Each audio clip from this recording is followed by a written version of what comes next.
Okay, well, hey everybody. If you're watching this video, that means that you've done two things already. Well, maybe three. First off, you've read my email. Second off, you have watched Dave's video. And third off, you have already read through the whole plan for Wednesday night. So, if you haven't, please pause this video. You need to read through the guide for Wednesday night. You also need to watch Dave's video first, or it's not going to make a whole lot of sense. So, go ahead and do that. Okay, now that I'm unpaused and you've watched the video, guys, I'm really excited about this one. This is going to be really good. But first off, let me just welcome you to my home. This is my kitchen I'm sitting in, and that's the living room. So, anyways, it's Friday morning just before Edgeathon, and I'm just trying to get this stuff out to you guys. I'm getting real excited for Edgeathon tonight, but here's what's going on for Wednesday. We talked about knowing the story, and that was last week, and it's good for us to know the story. We're moving on to showing the story. And guys, this is one of the most important weeks that we've got coming up here. Dave's got a great video. You saw that, and I'm really excited about the direction that's going.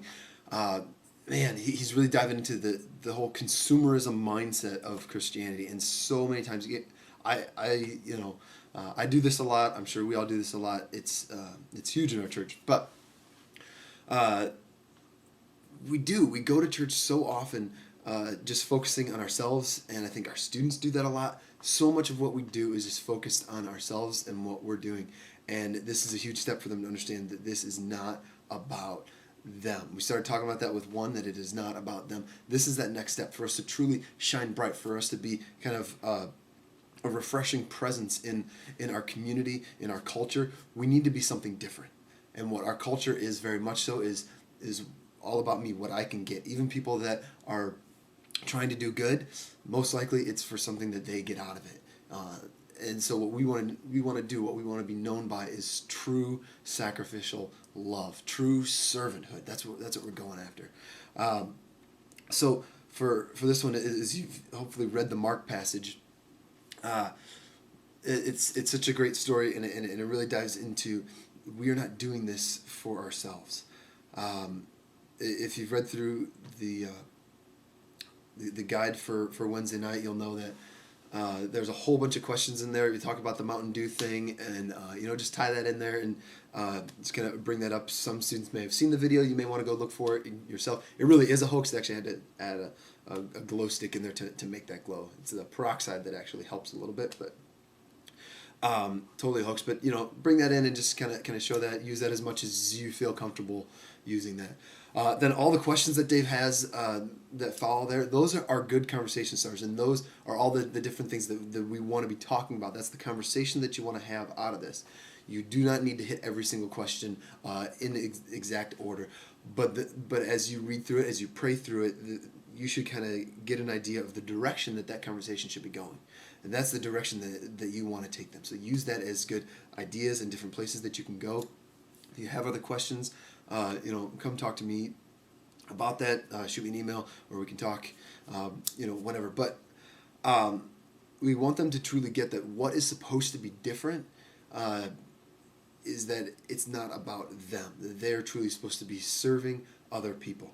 And as you kind of talk about, not just, okay, get it that they're supposed to be serving other people, but let them put that into play a little bit. What would that look like in their world if they were truly serving other people? How would that make them look different if they were truly serving other people? How would their friends react to them if they did that? These are all the different things that you're wanting to get to. How does this play into their life? The practical application, as Dave talks about it, is finding two friends. In the past we've done this, or for different things, especially for Wedge, or even for Edgeathon for tonight. We say, invite as many people as you can. Come one, come all. Get as many people to come as you can. Well, as we do one, as we're focusing on outreach here and truly living it out, we don't want to send the message, go get as many people as possible, live it out so that you can pull in as many people as you can. Yes, more people, good, but we want to have a potency, not just as many people as possible. So what we're focusing on is two people. We want them to not just pick any two people, not just be like, God, just, who are the next two people I see at school, but really focus on two people that they know.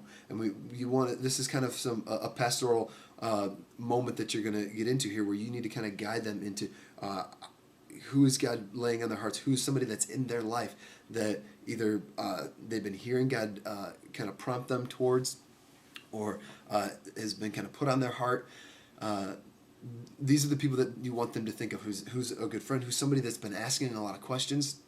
The other thing that can get kind of sensitive here, and it says in the guide, is we want you to really steer them towards same gender people. So guys looking for two guys, girls looking for two girls. And if that's not immediately clear to you right off the bat, the reason that is we don't want to promote the idea of missionary dating. Not that it can't happen where a guy and a girl can talk and they can be friends and they can come to Christ. God can do that, but as we're directing them into that, direct them into a guy-guy relationship for this and a girl-girl relationship for this. It's going to be much more healthier and much cleaner, much more above reproach. It's not going to be mixed things, especially girls seeking after guys. Guys don't get that as much. If a guy has a girl pursuing them about something, and this is deep stuff, this is truly about their life, a guy can get that completely misconstrued. And so especially girls seeking after guys. And so we really want to steer away from that. Don't completely shoot them down, but kind of steer them away from that. And if they're really pushing hard on that, that's a conversation that can happen outside of group that I'd love to help you with. But definitely guy and girl. But have them focus on two. And that's what that one sign-up sheet on the back is for them to really start thinking, these are the two people that I want to bring to one. Get them to start thinking about them, praying for them, where are some opportunities. And that's where then you want to start thinking, okay, you've picked your two. How can you start living this out in front of them? How can you serve them? How can you live like Jesus right in front of them? Who is this person? Is it someone on a sports team? How can you serve that person? Get them extra help with the sports team. Is it someone in a math class that you can, maybe the student in your group can help tutor that person in math? Whatever it is, carrying someone's books, buying someone lunch, whatever it is, help them to think through what is that person's needs. How can they serve that person? Not to get anything out of it, not to get recognition. Sometimes they may need to serve in a way that they're not even known that they serve. That person might not even know it, but they're praying about it, and God's going to pull that out. God's going to make that connection for them. But truly serving in a very humble mindset. Not just that's the difference here. We don't want to encourage them just to serve and not.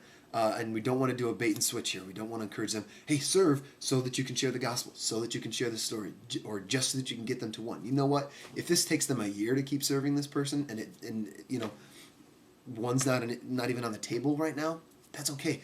We're not doing this for any of our own gain. We're doing this completely to serve that person, completely humble service, not self-recognition, not trying to pump up edge numbers, all those types of things. We really want them to serve that person. I believe that's what God really wants. A couple of extra thoughts as we're going through that. Mark passage is great, and I think that gives one complete message. If you want some other passages that you can look at, one that pops up in my head really quickly is Philippians chapter 2, where it talks about Jesus' true motives in coming to truly be a servant, where he's not looking for his own gain. That's another good one. But that's kind of the direction, guys. I want you to, as we keep going through these things, I want you to look through the guide, read through it. But the important part is to pray through it, to understand what are the main sections, what are the main points that we're trying to get to, and how can you make that happen in your group, in your context. It's not about getting through every single question. It's not about trying to create what's on the page in your group verbatim, one-to-one. I want you to read through it, pray through it, and see the heart of the two main sections. Number one, help them to understand that it is about is truly about serving, and number two, that it's about finding those two people that they can actually serve, that they can live this out. Guys, I think there's going to be a lot of different conversations. Your conversation can go lots of different ways, but this is going to be huge. So don't try and do everything on Wednesday night. Don't try and get through everything. Hit those 2 points, and you may go different directions. You may think it might go this way, and they may go another way, and you guys know that. But what I want to really stress is that you can't get to everything, but get to the heart of it. If you're really praying through this stuff, if you really prayed through the scripture, then you're gonna know. If you've got further questions, then come to me. So, anything else, guys, let me know. I hope that this is helpful. We'll talk through this a little bit. This is a little weird sitting here talking to my computer in my kitchen, but hopefully this works and maybe helps you to kind of see where my heart is in what's going on Wednesday night, so you can kind of apply that into your prep before we get there to Wednesday. So have a great weekend. We'll see some of you Edgerton tonight, some of you this weekend. Otherwise, I'll see you on Wednesday. Talk to you later.